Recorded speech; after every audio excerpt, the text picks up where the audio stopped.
আসসালামু আলাইকুম। আজকে আমরা শুরু করব ভয়েস চেঞ্জ। ভয়েস আমরা জানি সাধারণত দুই প্রকার।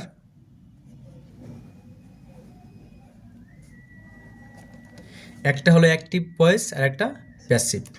তো অ্যাক্টিভ আর একটা প্যাসিভ। Active passive. তো সাধারণত সবসময় অ্যাক্টিভ ভয়েস থাকে, সেটা থেকে আমাদের প্যাসিভে নিতে হয়। তাহলে এই ভয়েস চেঞ্জিং করার সময় আমাদের একটা রুলস অনুসরণ করতে হয়, সেটা আমি খুবই সহজে একটা লিখে রাখছি। এটা তোমরা ফলো করতে পারো। এটা ফলো করলে যে কোনো সেন্টেন্স থেকে তুমি অ্যাক্টিভ থেকে প্যাসিভে নিতে পারবা। তাহলে এখানে লেখা আছে প্রথমে যে অবজেক্টের সাবজেক্ট ফর্ম এবং সাবজেক্টের অবজেক্ট ফর্ম বসে, এবং সাবজেক্ট অনুযায়ী বি ভার্ব, মানে বি ভার্ব সাধারণত আমরা যেটা চিনি প্রেজেন্ট টেন্সের ক্ষেত্রে যে am is are, was were, মানে ওয়াজ ওয়ার তো পাস্টের, এম ইজ আর বসে, এবং মূল ভার্বের পাস্ট পার্টিসিপল বসে, অবজেক্টের আগে বাই বসে। অবজেক্ট সাধারণত যা থাকে শেষে। তো আমরা আজকে শুরু করব প্রেজেন্ট টেন্সের, প্রেজেন্ট ইনডিফিনিট। Present indefinite.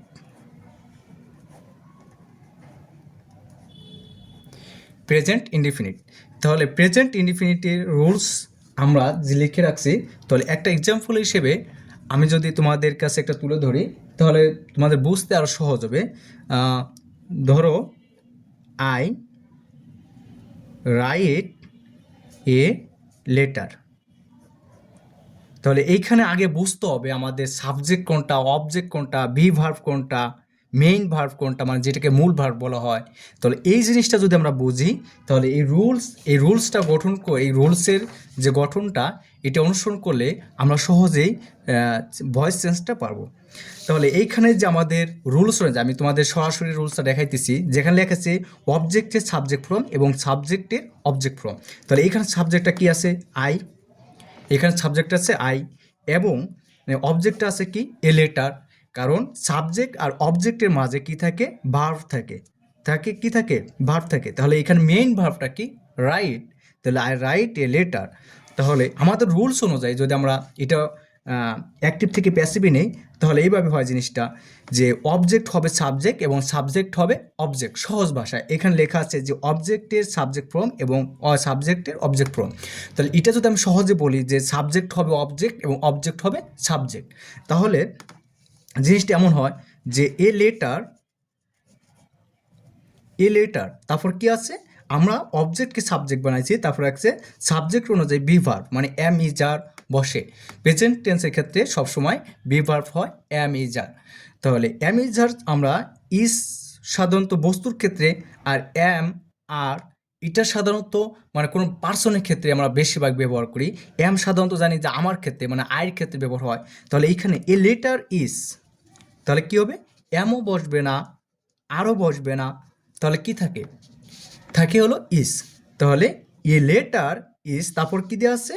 যে মূল ভার্বের পাস্ট পার্টিসিপল ফর্ম।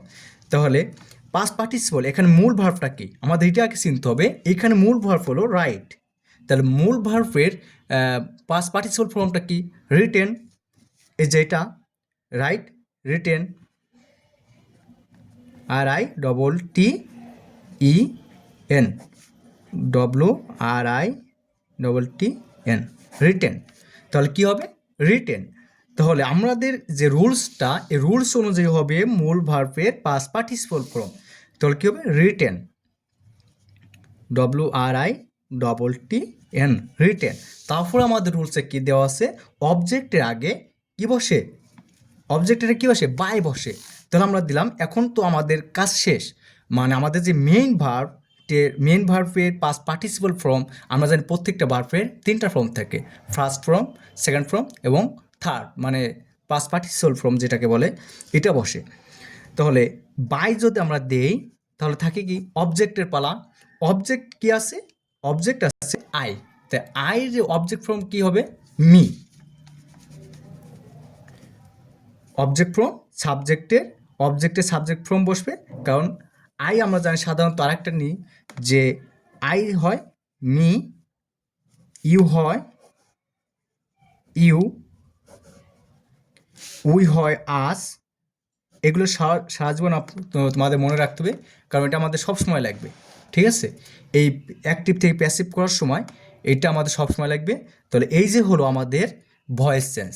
আমরা আরেকটা এক্সাম্পল দিয়ে যদি করি তাহলে আরও একটু ক্লিয়ার হবে তোমাদের। যেমন রিনা, আরেকটা example, Rina Singh a song, Singh a song. এখানে এস বসার কারণ হলো, কারণ আমরা জানি যদি সেন্সে কোনো থার্ড পারসন সিঙ্গুলার থাকে আর সেটা যদি প্রেজেন্ট টেন্সে থাকে তাহলে মেন ভার্বের সাথে এস যোগ করতে হয়। তাহলে এটা যদি আমাদের সে রুলস অনুযায়ী অ্যাক্টিভ থেকে প্যাসিভ করার সময় যে রুলসটা সেটা যদি আমরা ফলো করি, এখানে কি আছে, অবজেক্টের সাবজেক্ট ফর্ম এবং সাবজেক্টের অবজেক্ট ফর্ম। তাহলে এটা ফলো করার জন্য আমাদের কি হবে, এ সং। তাহলে নিশ্চিত এখানে আমাদের এ সং এটা অবজেক্ট আর রিনা হলো সাবজেক্ট, আর মেন ভার্বটা কি, মেন ভার্ব হলো সিংস। তাহলে এ সং, এ সং, এটা আমরা আমাদের যে রুলসটা আছে এই রুলস অনুযায়ী আমরা নিয়ে আসছি যে সাবজেক্ট হবে অবজেক্ট এবং অবজেক্ট হবে সাবজেক্ট, তারপরে কি হবে মেন ভার্ব। মেন ভার্ব মানে বি ভার্ব, মেন ভার্ব না বি ভার্ব, বি ভার্ব কি হবে অ্যাম ইজ আর। তাহলে প্রেজেন্ট টেন্সের ক্ষেত্রে অ্যাম ইজ আর, তাহলে এইখানেও কি হবে, সিং এর ক্ষেত্রে কি হবে ইজ, নিশ্চয়ই ইজ হবে। তারপরে আমাদের রুলসে কি আছে যে মূল ভার্বের পাস্ট পার্টিসিপল ফর্ম বসে, তাহলে এইখানে সিং সং। তাহলে এই যে ইসে সিংয়ের পাস্ট পার্টিসিপল ফর্ম কি, সাং, এস ইউ এন জি। তারপরে কি আছে বাই, আমরা জানি অবজেক্টের আগে কি বসবে, বাই বসবে। তাহলে এই যে সেই বাই। তারপর রিনা, রিনার অবজেক্টের সাবজেক্ট আমরা জানি যে এইমাত্র তোমাদের শেখাইছি যে আই থাকলে মি হয়, ইউ থাকলে ইউ হয়, উই থাকলে আস হয়। ঠিক আছে, তো এরকম অনেকই আছে। তো এটা যদি আমরা, কিন্তু এখানে তো একটা সরাসরি একটা নাউন চলে আসছে রিনা, তো নাউনের ক্ষেত্রে কী হবে, যে নামটা থাকবে সেটাই বসে যাবে।